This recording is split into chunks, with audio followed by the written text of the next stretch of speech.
में पकड़ाया। 3 अपराधी छत्तीसगढ़ पुलिस से मदद से रायगढ़ छत्तीसगढ़ से पकड़ाए। 3 अपराधी गुड़गांव से पकड़ाए। इसमें से एक अपराधी जो नितिन पांडे हैं वो बराबर प्लेन से आता जाता था। तो सबकी जो प्लेन से आना जाना, टिकट, फोटोग्राफ, वो इनको लॉजिस्टिक सप्लाई करता था, होटल बुक करता था। ये सब चीज़ की विश्लेषण पूरी टीम मिलके की हैं। इसमें से करीब 50 पुलिसकर्मी इन्वॉल्व थे एसटीएफ के तरफ से। अब उदाहरण स्वरूप आपको बताने चाहेंगे कि क्या हसर होती है अपराधियों का। अब सबसे इसमें वेटरन जो क्रिमिनल था वो था चुनमुन झा। घटना में वो मास्क पहने हुए था। मुठभेड़ के बाद वो मारा गया। इसकी आपराधिक इतिहास काफ़ी लंबा है। अब ये सोफिस्टिकेटेड गैंग था। लूट के 2 बैग दूसरे को दे दिया गया जो घटनास्थल पर नहीं थे। उसमें से 2 को गोली लगी। ये विशाल गुप्ता है, घटना के पूर्व और घटना के बाद इन हॉस्पिटल में इलाजरत। एक कुणाल कुमार हैं जो उनके साथ सहयोगी थे। दोनों बरारा थाना अंतर्गत इंटरसेप्ट किए गए। इस प्रकार 3 व्यक्तियों को 2 अलग घटना में पुलिस ने गिरफ्तार किया। शेष ये सज्जन काफ़ी स्मार्ट लग रहे थे। इनका नाम है सुमित कुमार उर्फ पगला प्रिंस अपने को बोलते हैं। पकड़ाने के समय जब रायगढ़ में पकड़े गए तो ये स्थिति में थे, भागते भागते। लूट के बाद ये बाल विंध्याचल में उड़ा लिए थे और सोना के चेन अपने साथी के साथ पहने हुए। तो इनकी जो हसर हुई है पगला प्रिंस जी की, इस प्रकार है। ये सज्जन वहाँ अपराध करते हुए, अपराध के बाद बाल छिला के फ़ोटो खिंचाए, फिर ये ट्रेन में इंस्टा पर पोस्ट कर रहे हैं और फिर फाइनली जब गिरफ्तार होते हैं तो ये लगातार जिस दिन से क्राइम हुए हैं ये सभी भागते रहे और इनकी अब पस्त है। अब जेल और बेल की खेल शुरू होगी। हम लोग पूरी कोशिश करेंगे कि सबको लंबा सजा हो। साथ ही साथ जो जिनकी लंबी इतिहास है उनके संपत्ति जब्त करने के लिए प्रयास करेंगे बीएनएसएस के तहत। तो ये अनएंडिंग है। मेरा यही अपील है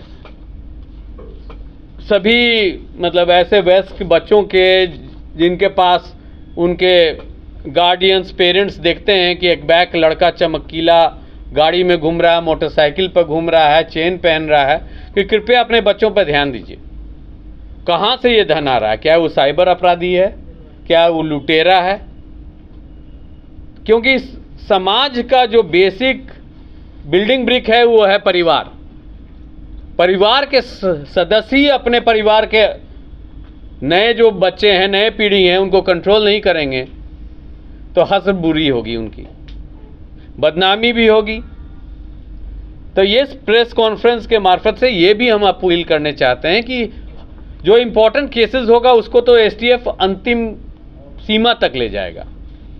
जैसे इसी केस में कम से कम 6 राज्य में हमारी टीम गई है और इस जिस तरह से ये पैसा उड़ाए हैं लूटने के बाद, 10 मोबाइल फ़ोन खरीदाई है, प्लेन से आना जाना, होटल में रहना, कुल्लू मनाली में 1-2 दिन निर्भीक होके घूमे भी हैं ये, तो ये पैसा ठहरता नहीं है। अंत तो बुरा ही होता है।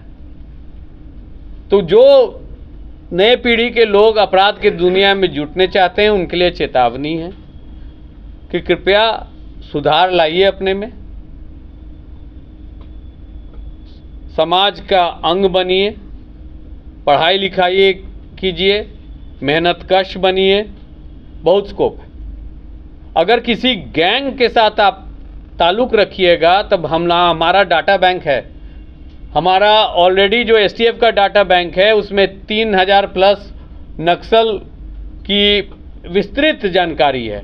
जो जेल कभी भी नक्सल कांड में गए हैं उसी जैसा 4000 अपराधियों के भी डाटा है, और हम लोग राज्य के बाहर से भी डेली पकड़ के ला रहे हैं।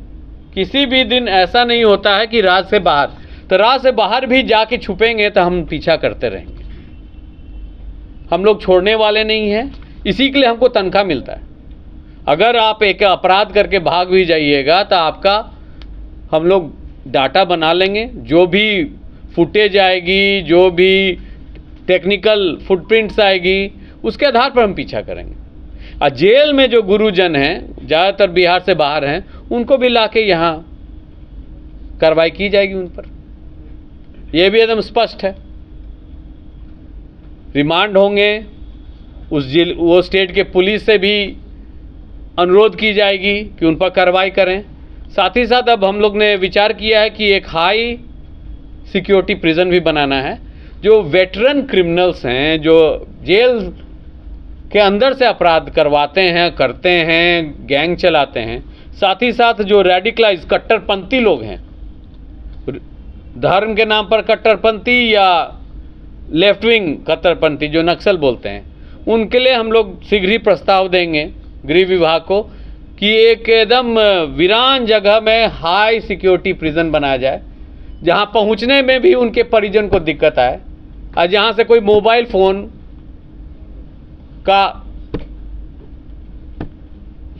सवाल ही नहीं कि मोबाइल फ़ोन काम करेगा, और वहां से उनको वीडियो लिंक के थ्रू ट्रायल करवाएंगे। तो ये 1-2 साल